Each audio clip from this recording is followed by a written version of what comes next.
This is the story of how I almost died. As soon as I turned 18, I knew that I wanted to go into the workforce and start making money. So when I was able to find a full-time job, I took it. Though it wasn't my first job being a sales representative at Sears, it was only my second job, and wouldn't you know it, I still work there. It's a car dealership, and it's not a traditional used car dealership because it's quite massive. And the job that I was originally hired on for, I had to come in at 5:30 in the morning. So as I'm performing my daily duties and taking a vehicle from the back lot to the front customer lot, I start noticing a little tickle in my throat.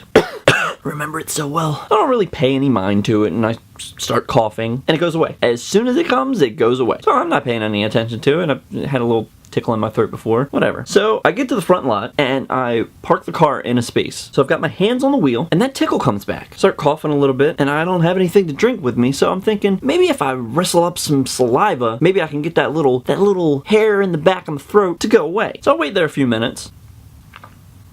I work up some saliva in my mouth, and I go to take a little bit of a gulp, but what I didn't know was that the combination of a tickle in the back of your throat and a little bit of saliva is a recipe for disaster. I immediately start choking and gasping for air, and I can't catch my breath. I can't for whatever reason, when you combine a tickle in your throat with a little bit of saliva that you're trying to wet that area with, your esophagus suddenly becomes the size of a coffee stirrer straw. Airtight. I'm talking nothing. Luckily, we carry these little radios with us. They're like the 2-mile radius radios. I happen to have one with me, and I take the radio up to my head, and I press the button to talk, only to realize that I can't say anything, and it's just gonna sound like somebody's pressing down on the button on the radio, and possibly there's a little bit of static. So things start looking grim. I realize that it is like 5:30, 6 o'clock in the morning. Not many people come out to the front lot. There's no chance of a customer walking by and happen to see me in distress. I'm in a car. I'm thinking it might be a real possibility that I will not be able to catch my breath. I will choke to death on my own spit, and I will die on this front lot of this used car parking lot. And the funny part about it now is, when I think back to it, I realize how freaking terrible my instincts were. I mean, I was in a car. I could have easily just turned the key and drove myself to the back lot and been in front of at least 10 to 15 people. But no, my first instinct is, I'm gonna wait for the sweet release of death by saliva. So I go into panic mode. There is a real possibility that no one will find me for hours, and I could pass out, black out, whatever, in this car, and no one would be the wiser. So you start having those flash moments in your life of all the things you've accomplished, which I was like 18, so it was mainly video games that I've beaten, and you start thinking,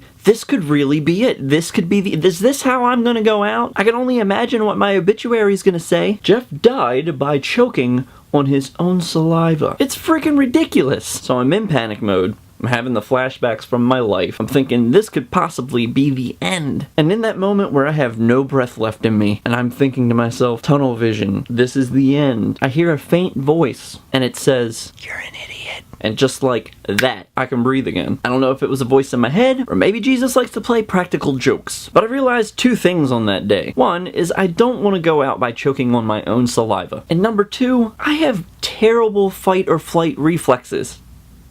That's all from my near-death experience. If you've had one, leave it in the comments section below. Be sure to hit that like button and subscribe to my channel. I put out new videos every Monday and Wednesday. As always, I'm Mr. Moo, and I'm still here for now. And I'll see you next week, maybe.